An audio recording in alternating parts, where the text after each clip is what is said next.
Pre-announcement work. No pre-order, no crowdfunding. Transparency, and realistic goals. These are the things that a reasonable person and a responsible manager will focus on when developing a game, or any product really. And honestly, I couldn't help but notice my mind wandering towards the Dead Matter development when I watched Bigfry's video explaining his goals, aspirations, and purpose of his new game, Transcience. The two developmental philosophies of these two games and approaches couldn't be more different in my book. And I want to take a look at these notable differences in this video. Pre-announcement work. All of these are very important to nail down if you want to have a successful launch, but it all starts here with the pre-announcement work. It is clear from the video that there was legitimate progress made in the game prior to the announcement of anything.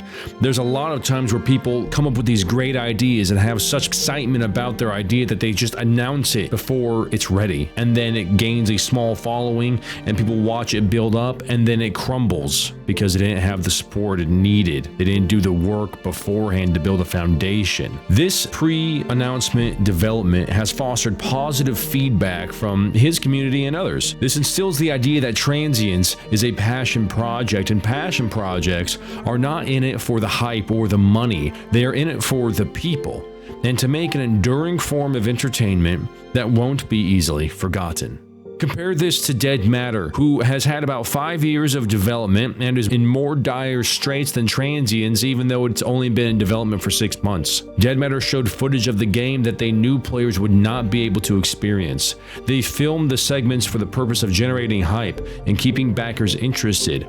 I know, I was one of them, maybe one of the worst. Regardless of the reasons, some of which being poor leadership, inexperienced employees, and an irresponsible use of funds, there was one thing that always kept the pressure on them: crowdfunding, promises, and backers. This was very risky, but very honest by Bigfry and his team. To not take on backers or accept any money from his audience means that he has free reign on what he wants to make without taking into account the potential reactions of his backers. No promises were made to us, and that is a good thing. The less promises, the less disappointment. And the disappointment should already be pretty much zero, because we are required to spend $0 towards the development of this game. So all we really have to do is sit back and enjoy watching the development process mature. And if you don't support the direction, it doesn't matter, because you did nothing to further its development to begin with. And that is freedom for them, and that is freedom for you. I think further proof that Bigfry nor his team are wanting a substantial amount of cash from anybody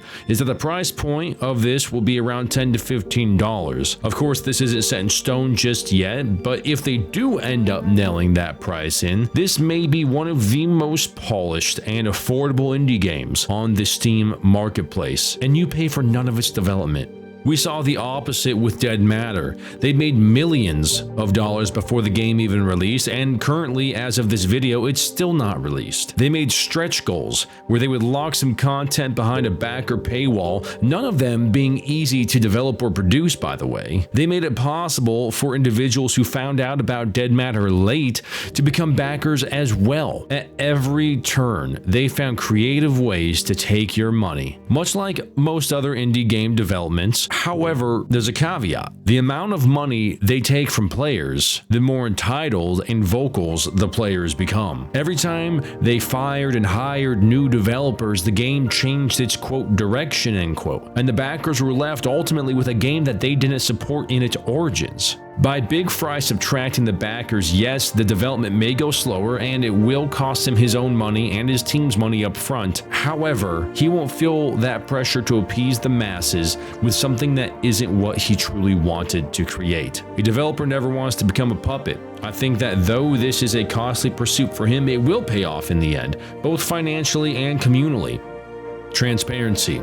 Something you see throughout his video is his ability to tell it how it is, which isn't new. We all know this about him. But also, name his teammates and tell us their qualifications and where they came from. So I have to give a shout out to our community member True Doom, who's been instrumental in the world building. Our environment lead artist Frosty has created all of these environments with Flex Daddy Supreme, or Chris as we know him in the Discord, who is our lead prop artist. In terms of gameplay, we brought on a community developer named Frinky, who you guys may remember as the winner of my 2021 Game Jam, Flo Beatbox, who's another great friend and developer in this community. You guys may know Flo from Operation Valor, which is another game he's working on with a Most of the team comes from his community, from what it sounds like, and he knows most of them personally. And this kind of unit cohesion, this kind of ability to work fluidly and well together based on familiarity, will pay and has paid dividends. This portion of team selection and transparency in the community honestly comes down to Bigfry himself as a leader and as a manager, and his understanding of what he wants and who can make it happen. He is showing that he has the ability to take his vision, share it well enough with those who are developing the different aspects of the game to where they are making strides with what appears to be minimal roadblocks. Those roadblocks are even shown in his video, which is more transparency, and they are honestly funny. Something else that I find very comforting in Bigfry's video is that they are using the actual game engine and actual levels in the game as it develops. Everything you saw, as far as I understand it, you will be able to do, visit, shoot, etc. No flashy cinematics, no unnecessary eye candy to bait you into it, just solid sounding story, some really good looking gunplay, and a sexy narrator. Business this side of the dime eventually becomes more about taking the right jobs rather than simply staying alive. But no one is safe from an accountant. I love that they aren't taking themselves too seriously also during the development of this game. They aren't trying to puff themselves up or posture themselves into something that they know they aren't. They laugh about the glitches and fix them. They don't sweat the small stuff and worry themselves about it. A lot of the reasons why they are able to have this transparency and this light-hearted approach to development stems from the previous point of having no backers and no financial support from the community, and also from the next point of having realistic goals. Bigfry's game, Transience, is a single-player game. This is no doubt a shock to many people. I know I was.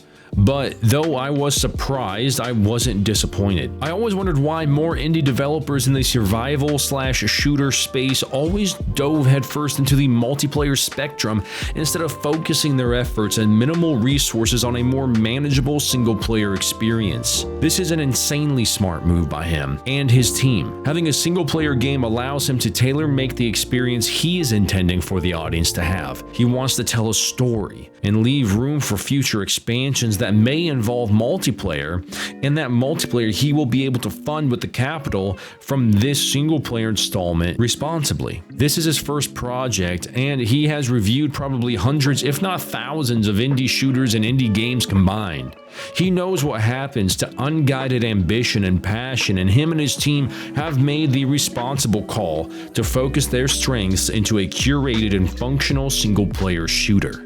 What I love most is that he talks about building up his portfolio and experience in this area. That is humility, that is transparency, and that is something that the gaming industry needs more often, and especially in the content creator YouTube sphere, isn't often seen. Dead Matter did not have realistic goals.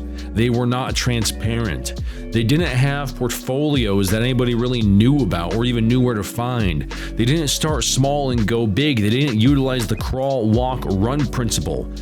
They are and have paid the price. There are plenty of YouTubers who think they can walk the walk when it comes to game development, and I am excited to see what the result will be for Bigfry. Ladies and gents, thanks for watching this video, and please leave your thoughts in the comments below.